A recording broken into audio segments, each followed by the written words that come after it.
ভাবুন, আজ থেকে প্রায় 1500 বছর আগে ভারতের মাটিতে দাঁড়িয়েছিল এমন এক বিশ্ববিদ্যালয় যেখানে পড়তে আসতেন চীন, কোরিয়া, তিব্বত, আরব ছাড়াও পৃথিবীর নানা প্রান্তের ছাত্ররা।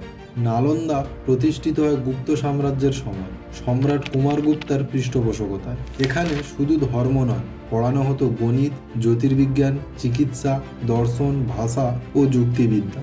এটি ছিল প্রায় 10,000 ছাত্র আর 2,000 শিক্ষকের এক বিশাল জ্ঞানের নগরী। চীনা ভিক্ষু জুয়ানজাং বছরের পর বছর এখানে অধ্যয়ন করেন, আর তার লেখায় নালন্দার মহিমা ছড়িয়ে পড়ে বিশ্বজুড়ে। বিশাল লাইব্রেরি, যার নাম ছিল ধর্মগ্রন্থ, যেখানে ছিল লক্ষ লক্ষ পাণ্ডুলিপি, বহুতলায় সাজানো জ্ঞানের ভাণ্ডার। কিন্তু ইতিহাসে আসে এক অন্ধকার দিন। 1193 খ্রিস্টাব্দে সেনাপতি বাখতিয়ার খিলজি নালন্দা আক্রমণ করেন। কথিত আছে গ্রন্থাগারে আগুন লাগিয়ে দেওয়া হয়েছিল।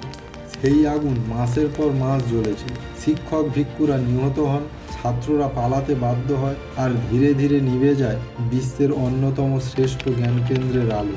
আজও ধ্বংসাবশেষের মাঝে দাঁড়িয়ে নালন্দা যেন ফিস ফিস করে বলে, সভ্যতার শক্তি শুধু অস্ত্রে নয়, জ্ঞানে।